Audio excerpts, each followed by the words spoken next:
Hi, welcome to my YouTube channel. I am Archana, Assistant Professor, Department of Civil Engineering, Jolly Engineering College. Today we will see the part 5 video of Construction Technology and Management. It is a problem. The question is, from the network given below, find the expected time for each of the parts. Also find the critical path as well as the expected time for the project completion.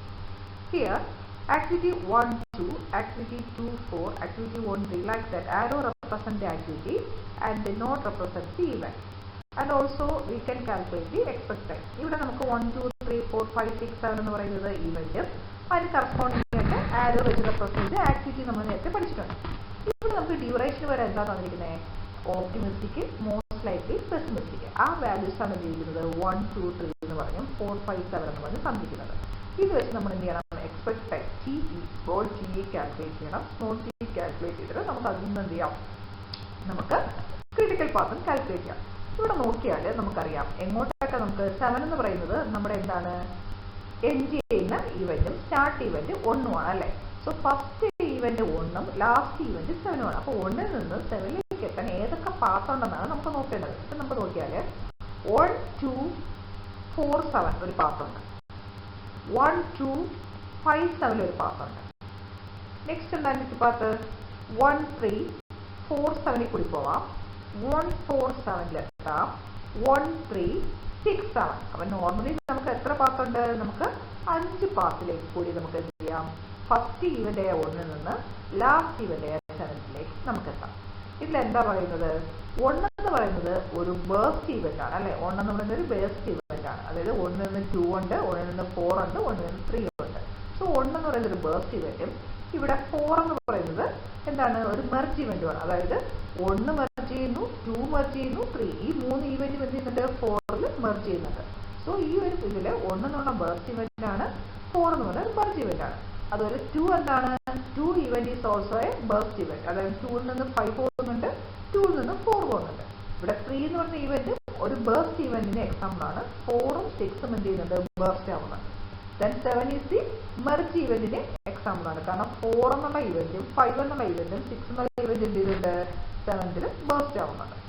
We problem 1, 2, 3 first represent optimistic, most likely pessimistic. This is our order.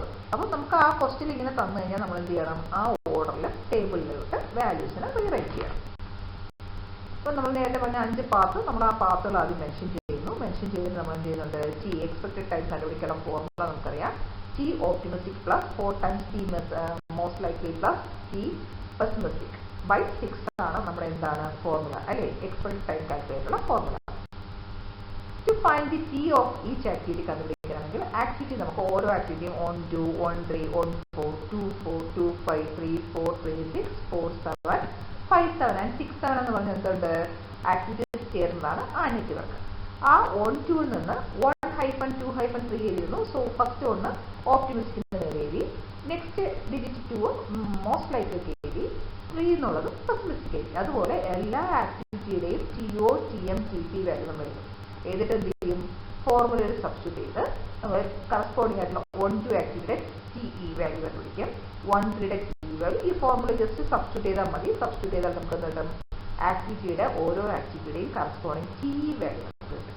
Okay, ഈ TE value കിട്ടിക്കഴിഞ്ഞാൽ നമുക്ക് next step എന്ന് പറയുന്നത് ഓരോ പാർട്ടിന്റെയും value some ചെയ്യണം. അപ്പോൾ first part എന്തായിരുന്നു? 1, 2, 4, 7 ആയിരുന്നു. So 1, 2ന്റെ TE value plus 2, 4ന്റെ TE value plus 4, 7ന്റെ TE value, ഇത് മൂന്നും കൂടെ സം ചെയ്യുമ്പോൾ നമുക്ക് 25.66 കിട്ടും. അതുപോലെ പാർട്ട് 2ന്റെ 1, 2, 5, 7 ആയിരുന്നു. സോ 1, 2 എന്ന് പറയുന്ന ആക്ടിവിറ്റിയുടെ TE വാല്യൂ 2, 2, 5 എന്നുള്ള ആക്ടിവിറ്റിയുടെ TE വാല്യൂ 5.16, 5, 7 എന്നുള്ള ആക്ടിവിറ്റിയുടെ TE വാല്യൂ 6. അത് സം ചെയ്യുമ്പോൾ നമുക്ക് 13.16 കിട്ടും. അതുപോലെ പാർട്ട് 3യുടേത്, പാർട്ട് 4ൻ്റെത്, പാർട്ട് 5 നമ്മൾ ആ ടേബിളിൽ നിന്ന് കറസ്പോണ്ടിങ് വാല്യൂസ് ആക്ടിവിറ്റിയുടെ വാല്യൂസ് എടുത്ത് സം ചെയ്യുമ്പോൾ നമുക്ക് 5 ഡിഫറെൻറ്റ് വാല്യൂസ് കിട്ടും. ഈ 5 ഡിഫറെൻറ്റ് വാല്യൂസ് നോക്കിയാൽ ഒന്ന് 25.66, 13.16, 23.50, 24.66 ആൻഡ് 15 ആണ്. സോ 5ൽ ഹയസ്റ്റ് വാല്യൂ ഏതാണ്? 25.66. അതായത് പാത്ത് 1, 1, 2, 4, 7 എന്നുള്ള പാത്തിനാണ് എന്ത് ചെയ്യുന്നത്? TE വാല്യൂ ഹയസ്റ്റ് കിട്ടിയിരിക്കുന്നത്. സോ ക്രിട്ടിക്കൽ പാത്ത് എന്ന് പറയുന്നത് ഹയസ്റ്റ് വാല്യൂ വാല്യൂ ഉള്ള പാത്ത്, അതായത് ഇത്രയും ഡേയ്സ് അല്ലെങ്കിൽ ഇത്രയും ഡ്യൂറേഷൻ എടുത്താൽ എന്ത് ചെയ്യാൻ പറ്റുള്ളൂ, നമുക്ക് ഈ ആക്ടിവിറ്റി കംപ്ലീറ്റ് ചെയ്യാൻ പറ്റുള്ളൂ. അപ്പോൾ 1 to 4 7 നമ്മൾ ക്രിട്ടിക്കൽ പാത്ത്, ക്രിട്ടിക്കൽ ആക്ടിവിറ്റീസിൽ ഇൻകോർപ്പറേറ്റ് ചെയ്യും. എന്നിട്ട് അതിന് വേണ്ടിയുള്ള ഡ്യൂറേഷൻ എന്ന് പറയുന്നത് 25.66 ആണ് നമ്മൾ എഴുതും. So maximum key value path 1-ന്റെയാണ്, അത് 1 to 4 7 ദാറ്റ് ഈസ് 25.66 ആണ്. സോ അത് കാരണം ക്രിട്ടിക്കൽ പാത്ത് 1-2-4-7 അതായത് ഇതാണ് നമ്മുടെ path. Duration of the project എന്ന് പറയുന്നത് 25.66 യൂണിറ്റ്സ്. ഇവിടെ ടൈം സെക്കൻഡ് ആണെന്നോ ഡേ ആണെന്നോ വീക്ക് ആണെന്നോ ഒന്നും പറയാത്തത് നമ്മൾ എന്ത് ചെയ്യുന്നു, യൂണിറ്റ്സ് എന്ന് മാത്രമേ. ഏത് യൂണിറ്റ് ആയാലും 25.66 ഉണ്ടെങ്കിൽ എന്ത് ചെയ്യാൻ പറ്റുള്ളൂ, ഈ പ്രോജക്റ്റ് അല്ലെങ്കിൽ ഈ നെറ്റ്വർക്ക് കംപ്ലീറ്റ് ചെയ്യാൻ പറ്റുള്ളൂ എന്നാണ് എന്ത് ചെയ്തത് നമ്മൾ പ്രസന്റ് ചെയ്തത്. Thank you.